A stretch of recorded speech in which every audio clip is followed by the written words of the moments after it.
오늘 함께 살펴볼 하나님 말씀은 열왕기하 5장 1절부터 14절까지 말씀입니다. 아람 왕의 군대 장관 나아만은 그의 주인 앞에서 크고 존귀한 자니 이는 여호와께서 전에 그에게 아람을 구원하게 하셨습니다. 그는 큰 용사이나 나병 환자였더라. 전에 아람 사람이 떼를 지어 나가서 이스라엘 땅에서 어린 소녀 하나를 찾아줬네. 그가 나아만의 아내에게 수종주더니 그의 여주인에게 이르되 우리 주인이 사마리아에 계신 선지자 앞에 계셨으면 좋겠나이다. 그가 그 나병을 고치리이다 하는지라. 나아만이 들어가서 그의 주인께 아뢰되 이스라엘 땅에서 온 소녀의 말이 이러이러하더이다 하니 아람 왕이 이르되 갈지어다. 이제 내가 이스라엘 왕에게 그를 보내리라 하더라.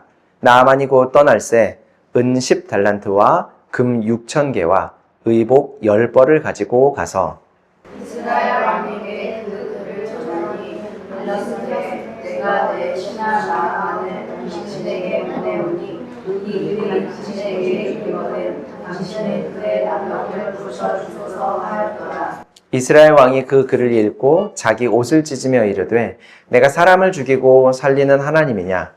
그가 어찌하여 사람을 내게로 보내 그의 나병을 고치라 하느냐?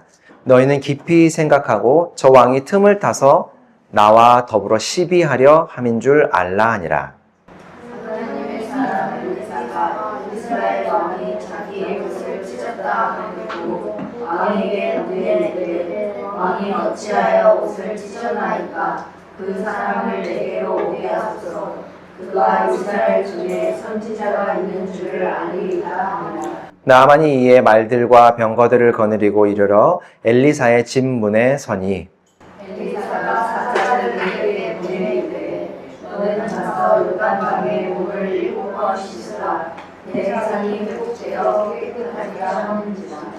나아만이 노하여 물러가며 이르되 내 생각에는 그가 내게로 나아와서 그의 하나님 여호와의 이름을 부르고 그의 손을 그 부위 위에 흔들어 나병을 고칠까 하였도다. 다가가는 이스라엘 모든 강물보다 낫지 아니하냐. 내가 거기서 몸을 씻으면 깨끗하게 되지 아니하냐 하고 몸을 돌려 분노하여 떠나니 그의 종들이 나와서 말하여 이르되 내 아버지여 선지자가 당신에게 큰 일을 행하라 말하였다면 행하지 아니하였으리이까. 하물며 당신에게 이르기를 씻어 깨끗하게 하라 함이리이까 하니 나아만이 이에 내려가서 하나님의 사람의 말대로 요단강에 7번 몸을 잠그니 그의 살이 어린 아이의 살같이 회복되어 깨끗하게 되었더라. 아멘.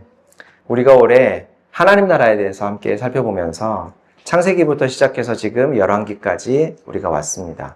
지난주에 열왕기 상 말씀을 8번, 지난주까지 8번에 걸쳐서 살펴보았는데 다른 책에 비해서 좀 비교적 많이 좀 깊이 살펴보았던 것 같아요. 오늘은 우리가 열왕기 상을 마치고 열왕기 하로 넘어왔습니다. 지난주에도 말씀드렸다시피 열왕기 상하는 원래 한 권의 책이었어요. 편의성을 고려해서 나누어 놓은 책이기 때문에 나누어져 있지만 상하권으로 나누어져 있기는 하지만 연속성과 집중력을 잃지 않고 우리가 계속해서 한 권의 책이다 생각하면서 읽어보는 것이 좋겠어요. 자, 이스라엘의 선왕으로 꼽히는 남쪽 유다 왕국의 여호사밧 왕은 여호와 앞에서 정직한 왕, 올바른 왕, 고든 왕이라고 했었죠. 그는 왕으로서 백성들이 하나님을 온전히 믿고 따를 수 있게 하는 임무를 다 하는 왕이었다고 했습니다. 그래서 여호와 하나님 앞에서 그가 정직하게 행하였다. 야샤르 하였다. 이렇게 우리가 지난주에 배웠었죠. 자, 그런 여호사밧 왕이 죽고 나서 그 시대에 활동하던 엘리야 선지자도 하나님이 데려가셨어요. 자, 엘리야 선지자는 먹을 양식조차 없어서 벼랑 끝에 내몰렸던 사르밧의 엄마와 아들, 이 모자를 먹이고 또 죽었던 아들을 살려주셨었죠. 또 하나님을 떠난 이스라엘 백성들의 마음을 돌이키기 위해서 3년 동안이나 비가 내리지 않을 것을 예언했고 실제로 그렇게 됐었죠. 450명의 바알 선지자들과 대결해서 불이 절대 붙을 수 없게 해놓은, 그러니까 물을 계속해서 붓고 또 붓고 또 붓고 해서 수로에 찰방찰방 물이 차오를 때까지 부었는데, 그렇게 절대로 불이 붙을 수 없는 나무 제단에 불을 내리고 마침내 비가 내리게 된 일까지 우리가 지난번에 살펴보았던 대로 하나님의 능력을 힘입어 신비한 일들을 많이 행한 선지자가 바로 엘리야 선지자였죠. 네. 그의 뒤를 이어서 오늘부터는 우리가 엘리사 선지자를 만나게 됩니다. 새로운 선지자가 등장을 한 거죠.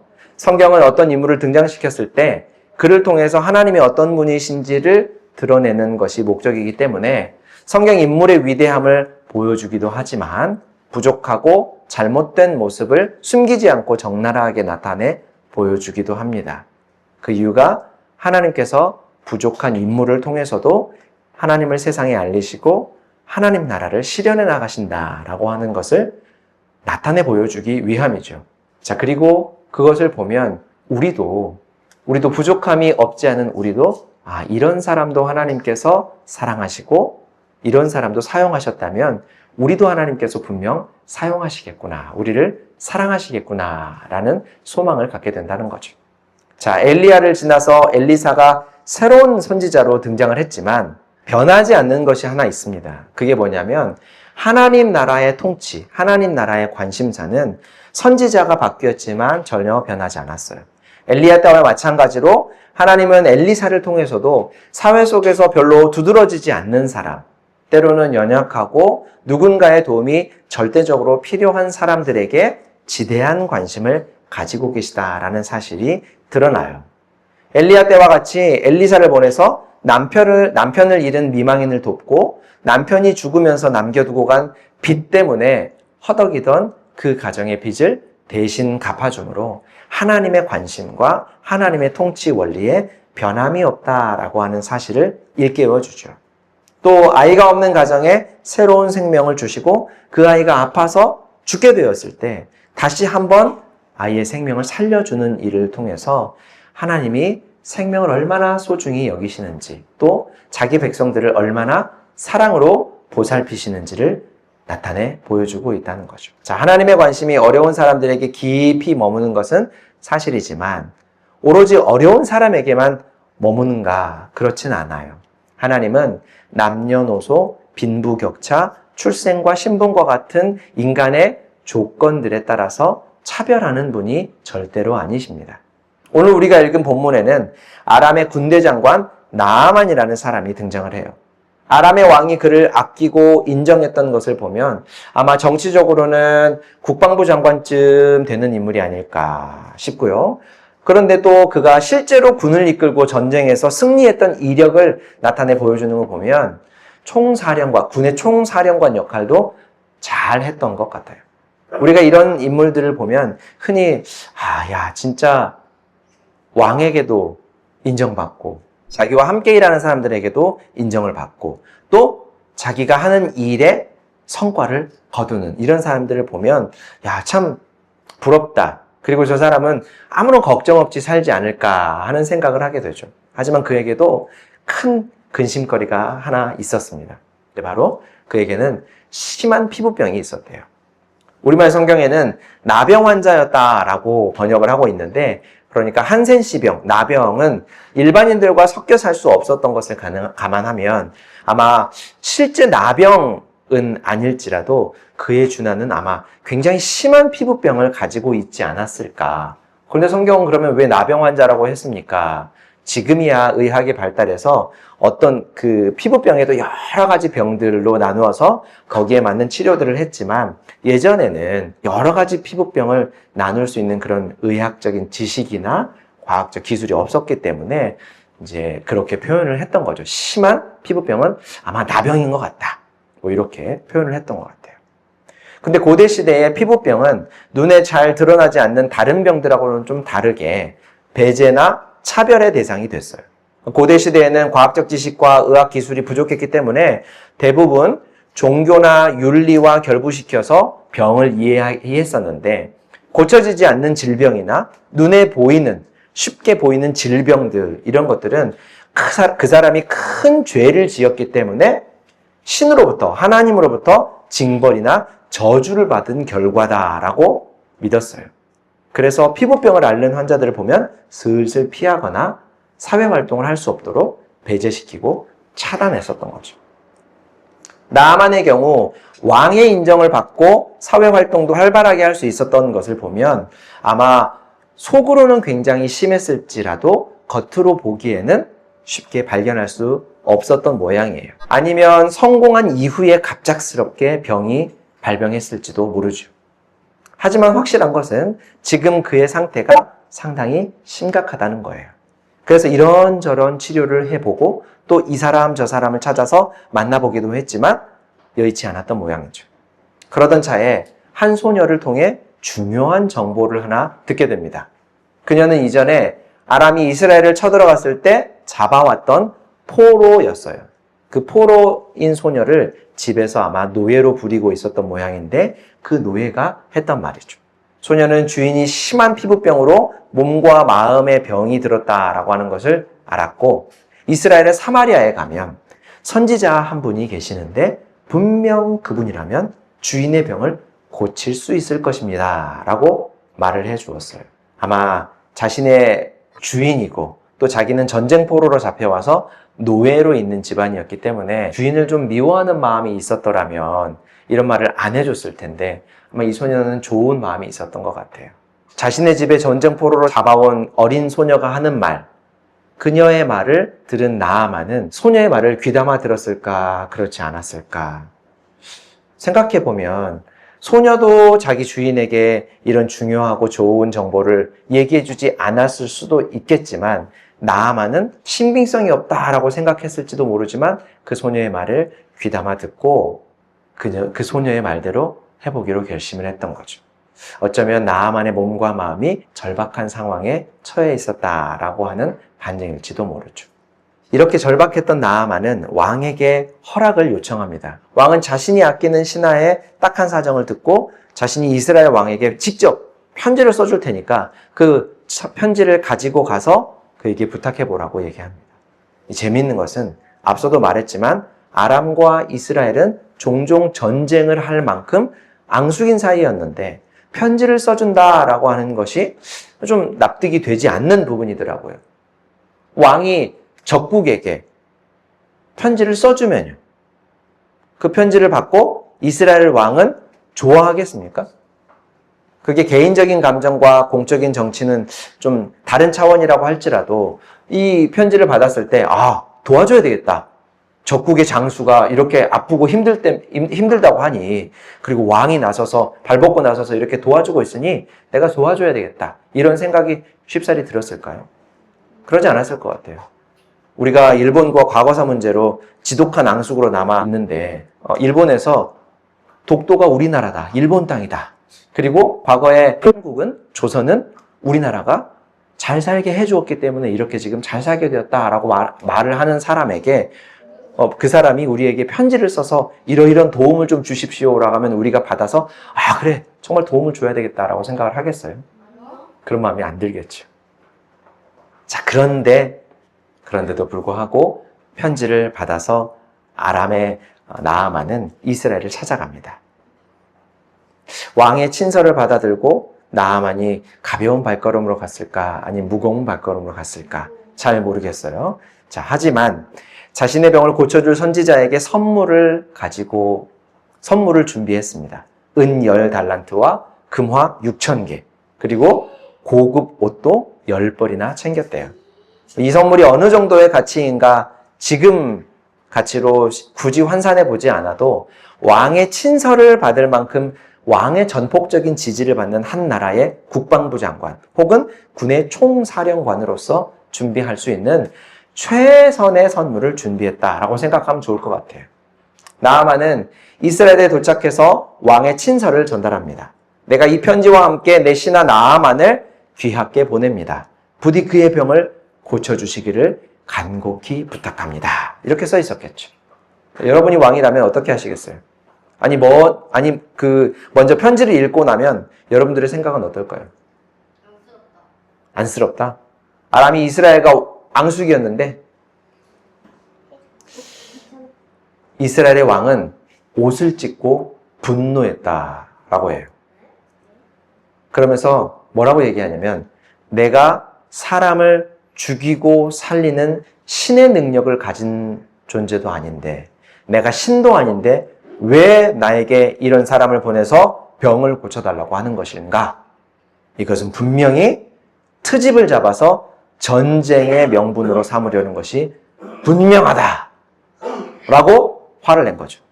옷을 찢었다라고 하는 것은 적국이 쳐들어왔을 때와 같이 나라의 큰 위기 상황이 처했을 때 혹은 가족의 죽음과 같은 개인적으로 감당하기 힘든 슬픈 감정을 느꼈을 때 표출하는 이스라엘의 관습이었어요. 지금 이스라엘의 왕은 아람의 왕이 나아만을 보내서 트집을 잡아 전쟁의 명분을 만들고 있다라고 생각한 거죠. 충분히 이해는 되지만 이스라엘 왕도 좀 그렇습니다. 나아만의 상태를 한번 살펴보고 한번 물어보고 진짜로 병이 있는지 없는지 그리고 우리가 그를 도와줄 수 있는지 없는지를 생각해서 한 번쯤 살펴봐주면 앙숙인 나라와 조금 더 관계를 발전시킬 수도 있지 않았겠어요? 근데 무엇보다 아람의 포로로 잡혀간 보잘것없는 한 소녀도 알고 있는 하나님의 선지자, 하나님의 능력을 이스라엘의 왕이라는 사람이 전혀 떠올리지 못하고 있는 것을 보면 그가 얼마나 왕으로서의 직무에 불성실한 사람인지 그리고 신앙인의 한 사람으로서 얼마나 둔감한 사람이었는지를 알게 되는 것이죠. 자, 왕이 옷을 찢었다라는 소문이 왕궁 안에만 있지 않고 밖으로 퍼졌습니다. 엘리사도 그 소식을 듣고 무슨 일인지 알기 위해서 왕궁에 사람을 보냅니다. 자초지종을 들은 엘리사는 나아만을 자신에게 보내달라고 해요. 이스라엘에 하나님의 말씀, 하나님의 뜻을 전하는 선지자가 있다라는 사실을 내가 알리겠습니다 라고 하는 거죠. 나아만은 본국에서부터 이끌고 온 말들과 병거들 그리고 엄청난 선물들을 다 이끌고 엘리사의 집으로 찾아갔습니다.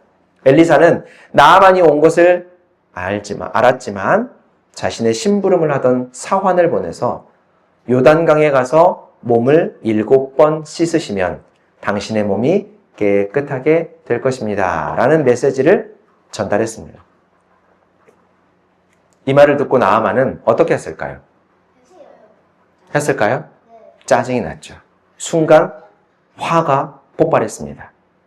내가 어떤 사람인데 아람의 군대의 총사령관이고 지금 내가 왕의 친필 편지를 들고 올 정도로 내가 왕에게 총애를 받는 사람인데 그것도 내가 절박한 사정이 있기 때문에 이렇게 여러 가지 선물을 가지고 직접 내가 엘리사를 찾아왔는데 엘리사는 나와보지도 않고 탈락 몇 마디 말만 전한다는 게 도대체 이게 무슨 태도인가? 아니 뭘 얼마나 대단하고 얼마나 바쁜 사람이길래 나란 일을 중단하고 친히 찾아온 나를 이렇게 홀대하나 이런 생각을 했겠죠. 그는 그리고 결국 화를 참지 못하고 발길을 돌립니다. 돌아가면서 하는 말을 우리 같이 한번 읽어볼게요. 나아만은 이 말을 듣고 화가 나서 발길을 돌렸다.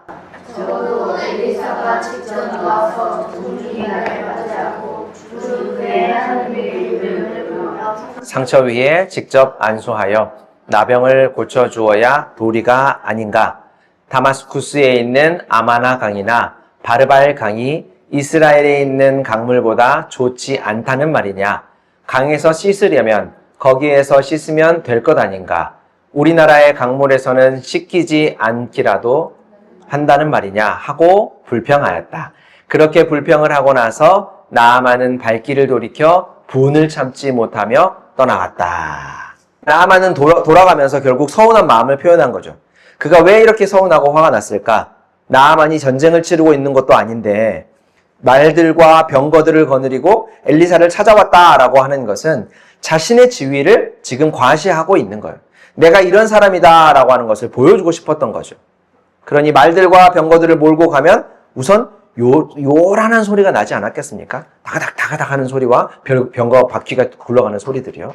그 소리가 나면 선지자가 의뢰히 뛰쳐나와서 그에게 걸맞는 대접을 할 것이다 라고 생각을 했던 거죠.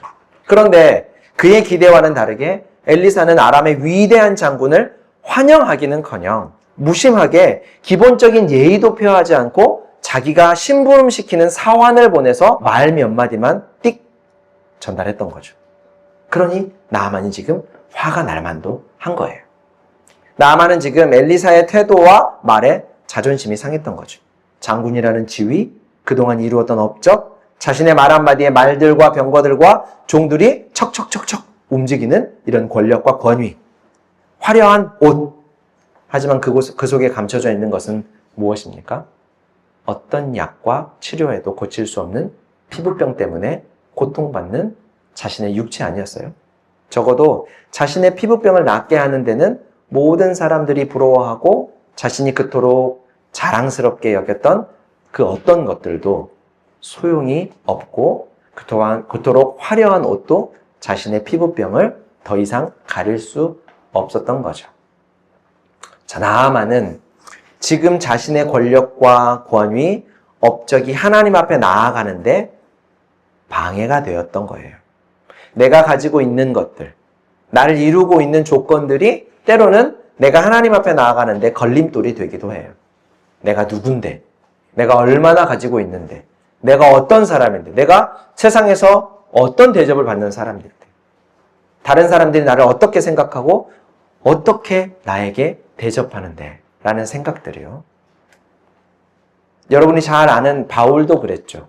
유대인 중에서 가장 존경받는 공의회의 회원이었습니다.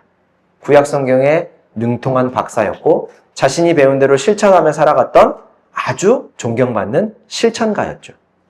그는 순수 유대인의 혈통이었고 동시에 로마의 시민권을 가진 존귀한 사람이었다고 합니다.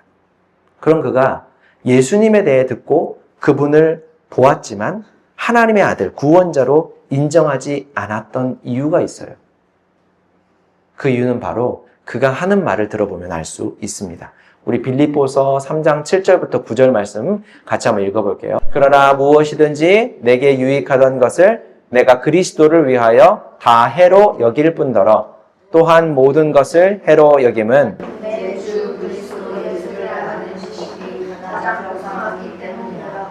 내가 그를 위하여 모든 것을 잃어버리고 배설물로 여김은 그리스도를 얻고 그 안에서 발견되려 함이니 내가 가진 의는 율법에서 난 것이 아니요 오직 그리스도를 믿음으로 말미암은 것이니 곧 믿음으로 하나님께로부터 난 의라.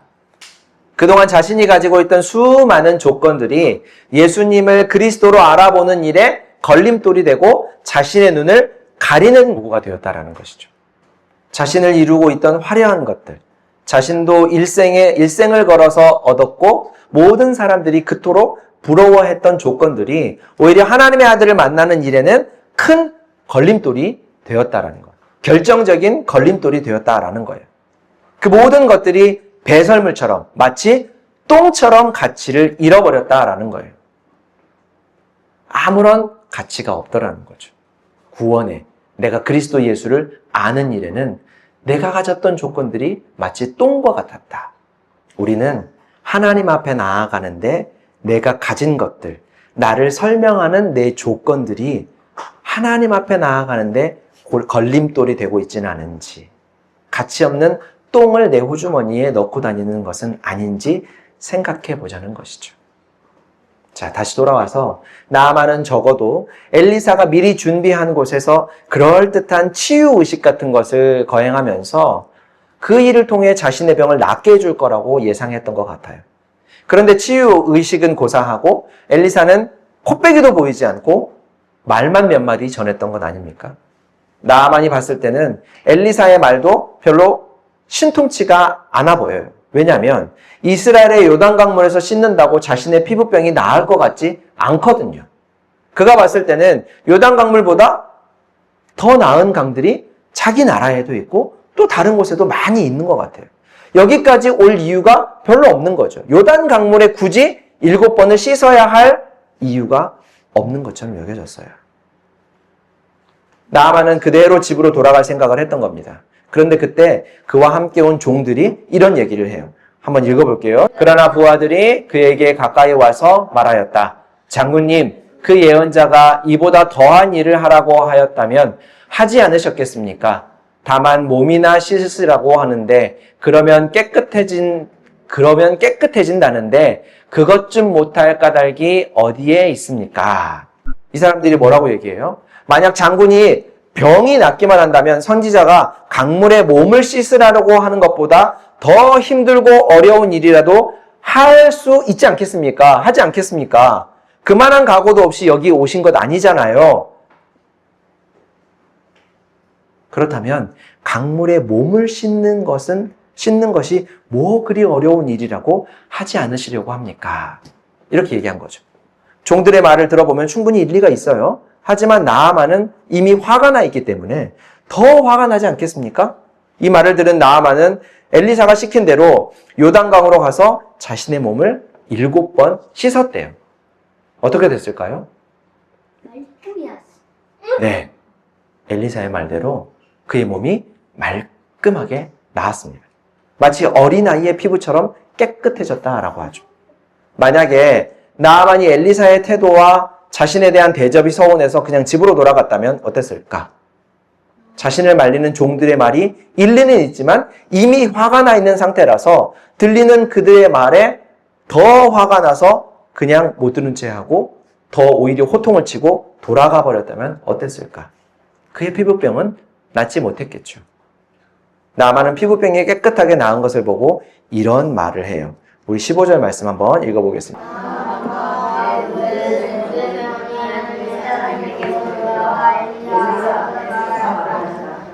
이제야 나는 온 세계에서 이스라엘 밖에는 하나님이 계시지 않는다는 것을 알게 되었습니다. 예언자님의 종인 제가 드리는 이 선물을 받아주십시오. 네, 나아만은 자신의 병을 낫게 하신 하나님을 경험했던 거예요. 그리고 감사한 마음에 자신이 가져온 선물을 엘리사에게 주려고 했죠. 그러니 엘리사는 어떻게 했을까요? 16절 읽어봅니다. 그러나 엘리사는 내가 섬기는 주님께서 살아계심을 두고 맹세하지만 나는 그것을 받을 수가 없소 하고 사양하였다. 나아만이 받아달라고 다시 권하였지만 엘리사는 끝내 거절하였다. 엘리사는 선물을 끝내 거절했다고 합니다. 자, 그럼 다시 조금만 시간을 앞으로 되돌려서 왜 엘리사는 나아만에게 걸맞는 대접을 해주지 않고 그가 기대했던 것처럼 요란한 의식을 치르면서 병을 낫게 하지 않고 그저 말만 전했을까? 나아만의 말처럼 요단강보다 더 좋은 물이 없는 것도 아닌데 왜 하필 요단강에 가서 몸을 씻으라고 했을까? 엘리사는 지금 나아만의 병을 낫게 하는 대상은 자신이 아닌 하나님이라고 하는 사실을 알게 하고 싶었던 거예요. 만약 나아만이 기대했던 것처럼 엘리사가 손을 얹고 그럴듯한 의식을 통해서 병을 낫게 해주었다면 후에 또 어려운 일이 생겼을 때 나아만은 어떻게 하겠습니까? 하나님을 찾지 않고 다시 엘리사를 찾아오겠죠. 엘리사는 이것을 경계했던 거예요. 아무도 고치지 못하고 어떤 약으로도 고칠 수 없던 나아만의 피부병을 낫게 하는 것은 선지자의 손도 아니고 선지자의 기도도 아닌 하나님의 능력이다라고 하는 것을 알게 하려고 그저 요단강에 가서 몸을 씻으라 라고 했던 겁니다. 그리고 요단강이 특별해서도 아니죠. 나아만의 말처럼 요단강보다 깨끗하고 좋은 물은 다른 곳에도 충분히 있겠죠. 그의 병을 낫게 하는 것은 요단강 물도 선지자의 손도 어떤 종교 의식도 아닌 오직 하나님이다 라고 하는 것이죠. 그리고 하나님은 특별한 종교 의식을 통해서가 아니라 그저 선지자의 말에 따르는 것을 통해 나아만의 병이 낫게 하는 것으로 하나님을 인정하는 믿음, 신앙을 그에게 가르쳐 주시려고 하는 거예요. 믿음이라는 것, 신앙이라고 하는 것, 하나님의 능력을 체험하는 것은 그저 왕을 왕으로 인정하고 하나님을 하나님으로 인정하고 순종하는 태도에 달려있다라는 것이죠. 우리가 이전에 아람과 이스라엘의 전쟁에서 무기와 군사의 많고 적음이 전쟁의 승패를 가름하지 않고 그가 하나님께 묻고 하나님을 의지했느냐 아니면 하나님께 묻지 않고 하나님을 의지하지 않았느냐가 전쟁의 승패를 좌우한다라고 했었죠. 그것과 마찬가지입니다. 병을 낫게 하는 것은 요단강물도 아니고 선지자의 손도 아니에요. 설령 그것이 내 생각과 내 기대와 다르더라도 치료하시는 하나님의 권위, 하나님의 능력을 의지할 때 하나님께서 일하신다라고 하는 겁니다. 자, 사랑하는 성도 여러분, 오늘 나아만의 이야기는 우리에게 중요한 질문을 던지고 있어요. 혹시 우리도 나아만처럼 하나님 앞에 나아갈 때, 하나님을 만나러 나아갈 때 방해가 되는 것들을 꼭 붙잡고 있지는 않은가? 내가 가진 지위, 내가 이룬 성공, 사람들이 나를 대하는 방식, 그리고 나의 상식과 기대가 하나님의 일하심을 가로막는 걸림돌이 되고 있지는 않은지, 나에게 좋은 것들이, 내가 좋게 생각하는 것들이, 다른 사람들이 나를 보며 좋게 여기는 것들이 마치 하나님 앞에서는 똥과 같은 것들이 아닌가 하는 생각을 해야 한다는 것이죠. 나아만은 위대한 장군에 걸맞는 선지자의 대접과 화려한 치유의식을 기대했지만 하나님께서 그에게 요구하신 것은 자신의 모든 것을 그냥 내려놓고 요단강에 몸을 7번 씻는 아주 단순한 순종이었습니다. 치유는 요단강물의 효능이 아니라 자신의 생각과 기대를 버리고 하나님의 권위를 인정하고 하나님의 말씀에 순종할 때 나타나는 하나님의 능력인 거예요. 하나님께서는 나아만의 병을 고침으로써 인간의 지위나 재물이나 권력이 아닌 오직 하나님만이 참된 구원자이시다라고 하는 사실을 분명하게 보여주고 있는 겁니다. 우리의 삶에도 나아만의 피부병과 같은 어려움들, 문제들이 남 모르는 깊은 아픔과 근심들이 있을지 몰라요. 세상의 방법과 나의 능력으로 해결되지 않는 문제들 앞에서 하나님은 때로 우리의 기대를 벗어나는 어쩌면 너무나 단순해 보이는 순종을 요구하고 있을 때가 있습니다. 그때 나의 자존심과 경험과 나의 기대를 내려놓고 그저 하나님을 의지하고 하나님의 권위를 인정하는 순수한 믿음으로 그 말씀에 순종할 수 있기를 바라요. 하나님은 우리가 가진 조건이 아닌 겸손히 순종한 그 태도를 보고 우리의 삶을 이끌어 가십니다. 내 삶의 주도권을 하나님께 넘겨드리고 온전히 순종할 때 하나님이 우리의 삶을 이끄시는 거예요. 그것이 성경이 말씀하는 믿음이고 신앙생활의 가장 근본입니다. 새로운 한 주도 온전한 믿음의 삶, 온전한 신앙의 삶을 살아가시기를 주님의 이름으로 축원합니다.